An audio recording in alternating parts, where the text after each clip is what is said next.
इस वीडियो में हम लोग डिस्कस करने वाले हैं भाई 2025 में कौन से ऐसे म्यूचुअल फंड है जिसके अंदर आप अपनी एसआईपी शुरू कर सकते हो। बेस्ट एसआईपी म्यूचुअल फंड्स को कवर करने वाला हूं जिसके अंदर पर्सनल मेरी भी एसआईपी चल रही है। तो गाइस प्लीज पूरा वीडियो जरूर देखिएगा और ये वीडियो भाई सिर्फ एजुकेशन पर्पस के लिए है। सबसे पहले तो देखो आपको ना डिफरेंस पता होना चाहिए एक्टिव इन्वेस्टिंग और पैसिव इन्वेस्टिंग के बीच में। एक्टिव इन्वेस्टिंग में भाई हर साल हम लोग ना म्यूचुअल फंड की लिस्ट देखते रहते हैं। अब जरूरी ये नहीं है कि जो 2024 का टॉप का म्यूचुअल फंड था वो 2025 में भी टॉप का म्यूचुअल फंड हो।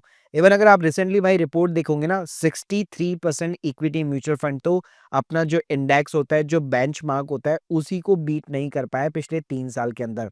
और जबकि पैसिव इन्वेस्टिंग के अंदर क्या होता है कि आप भले ही एक इंडेक्स बेस्ड म्यूचुअल फंड के अंदर इन्वेस्ट करते हो लोअर एक्सपेंस रेशियो के साथ में, तो उसके अंदर अगर मान लो आपने टॉप का फंड भी सेलेक्ट नहीं किया तो मैटर नहीं करेगा, क्योंकि रिटर्न्स के अंदर डिफरेंस जो है, ट्रैकिंग एरर के अंदर जो डिफरेंस होता है वो बहुत ही डेसिमल्स के अंदर होता है। और भाई पैसे इन्वेस्टिंग की बात आती है तो हम लोग यहाँ पे हर एक इंडेक्स को कवर करने वाले हैं, चाहे वो निफ्टी 50 हो, नेक्स्ट 50 हो, मिड कैप हो, स्मॉल कैप हो, सबको कवर करेंगे। तो देखो अगर निफ्टी 50 के साथ में शुरुआत करना चाहते हो तो इसके अंदर सबसे पुराना नाम जो उभर करके आता है वो आता है यूटीआई का। जी हाँ, तो यूटीआई का निफ्टी 50 इंडेक्स प्लान है, ये रेगुलर भी है और डायरेक्ट प्लान दोनों आपको देखने को मिलता है। लेकिन भाई इंडेक्स इन्वेस्टिंग करते हो तो हमेशा डायरेक्ट प्लान के अंदर इन्वेस्ट करो। और भाई क्रिजल ने इसको भी जो है 4 स्टार की रेटिंग दे रखी है। फंड का साइज देखोगे 20,000 करोड़ रुपए भाई इसके अंदर लग चुका है। एक्सपेंस रेशियो डायरेक्ट प्लान का 0.18% का है, जो कि काफी अच्छा खासा है। रिटर्न्स की बात करो पिछले 1 साल के अंदर 12% का यहाँ पे निफ्टी 50 ने रिटर्न निकाल के दिया है। 2 साल में देखते हो, 3 साल में देख सकते हो। पिछले 5 साल में ऑलमोस्ट जो है सालाना 15% का रिटर्न है और पिछले 10 सालों के अंदर सालाना 12% का यहाँ पे रिटर्न बन चुका है। यानी निफ्टी 50 इंडिया की टॉप 50 कंपनी ने जितना रिटर्न कमा के दिया है ऑलमोस्ट उसके इक्वल जो है यूटीआई के इस फंड ने निकाल के दिया है। प्लस अगर आप यूटीआई को कंसीडर नहीं करना चाहते, आपको कोई और यहाँ पे एएमसी ज्यादा पसंद है, तो आप एचडीएफसी हो गया या एसबीआई को भी पिकअप कर सकते हो, जिसके अंदर आप एक्सपेंस रेशियो देखोगे तो एसबीआई में 0.20 का मिलेगा और एचडीएफसी के अंदर भी 0.20 का मिलेगा। बाकी जैसे मैंने बताया कि रिटर्न्स के अंदर इनमें ज्यादा डिफरेंस नहीं देखने को मिलेगा, क्योंकि इंडेक्स बेस्ड फंड होते हैं तो ट्रैकिंग एरर बिल्कुल एकदम नॉमिनल रहता है। तो अगर आप देखोगे तीनों फंड्स के अंदर जो मैंने आपको बताया, तीनों के अंदर रिटर्न्स आपको ऑलमोस्ट सेम देखने को मिलते हैं। निफ्टी 50 भाई जैसे ही खत्म होता है ना, उसके बाद में हमें कैप्चर करना चाहिए निफ्टी नेक्स्ट 50। जी हाँ, यानी एनएससी के अंदर 1 से लेकर 50 वाली जो कंपनीज होती है, फिर 51 से लेकर 100 वाली जो कंपनीज होती है उसको कवर करना चाहिए। उसका रिटर्न अगर आप देखोगे तो निफ्टी 50 के कंपेयर में हमेशा ज्यादा मिलता है। और इसके अंदर अगर आप इन्वेस्ट करना चाहते हो तो आईसीसी प्रूडेंशियल के निफ्टी नेक्स्ट 50 को उठा सकते हो। इसके अंदर फंड साइज 7,000 करोड़ का है, एक्सपेंस रेशियो 0.31% का है। पिछले 1 साल के अंदर इसने 28% का रिटर्न निकाल के दिया है। पिछले 5 साल का भी अगर आप सीएजीआर देखते हो 19% का 22 सालाना रिटर्न है और पिछले 10 सालों के अंदर 14% का 22 सालाना रिटर्न है।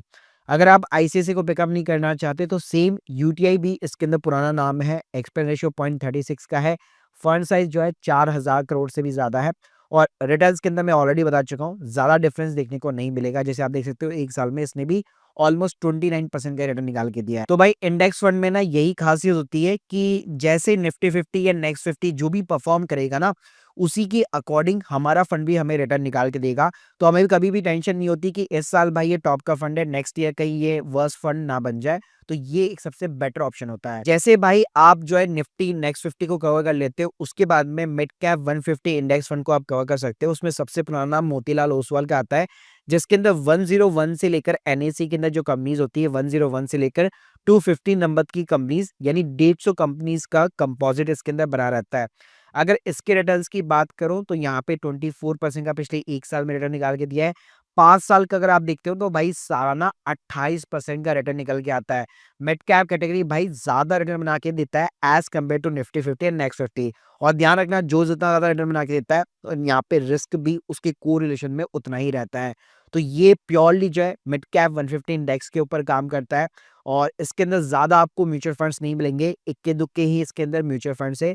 तो मोतीलाल को आप पिकअप कर सकते हो, एक्सपेंस रेशियो 0.30 का है, 1900 करोड़ से ज्यादा इन्वेस्टमेंट है और इसके अलावा इसी के अंदर निप्पॉन का भी नाम चलता है, जिसके अंदर 1600 करोड़ का फंड है और 0.30% का एक्सपेंड रेशियो है। इसमें भी अगर आप देखोगे ज़्यादा टाइम नहीं हुआ इसको, पिछले 3 साल के अंदर 22% का इसने सीएजीआर निकाल के दिया है। जैसे भाई आप मिड कैप कैटेगरी को कवर कर लेते हो इंडेक्स के अंदर, उसके बाद में आप स्मॉल कैप 250 इंडेक्स को कवर कर सकते हो, जो कि थोड़ा-सा हाईली रिस्की होता है, लेकिन ऑब्वियसली बात है, अगर रिस्क है तो इश्क है, और उसके अगेंस्ट में रिटर्न्स भी आपको स्मॉल कैप कैटेगरी में हाई देखने को मिलते हैं।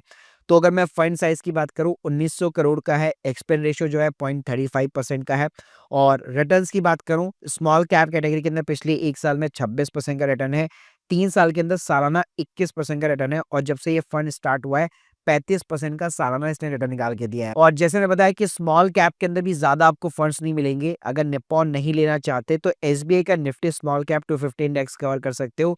1200 करोड़ का फंड साइज़ है, एक्सपेंड रेशियो 0.41 का है। ज़्यादा टाइम इसको नहीं हुआ है, पिछले 2 साल के अंदर 36% का सालाना रिटर्न निकाल के दिया है। तो भाई अगर आप वैसे इंडेक्स के अंदर देखोगे तो ऑलमोस्ट जो है 182 से भी ज़्यादा जो है म्यूचुअल फंड्स है, जो कि इंडेक्स के अंदर काम करते हैं, डिफरेंट इंडेक्स को यहाँ पे ट्रैक करते हैं। लेकिन मेजरली आप लार्ज कैप यानी कि निफ्टी 50 हो गया, नेक्स्ट 50 हो गया, मिड कैप को कवर कर लिया आपने और स्मॉल कैप को कवर कर लिया।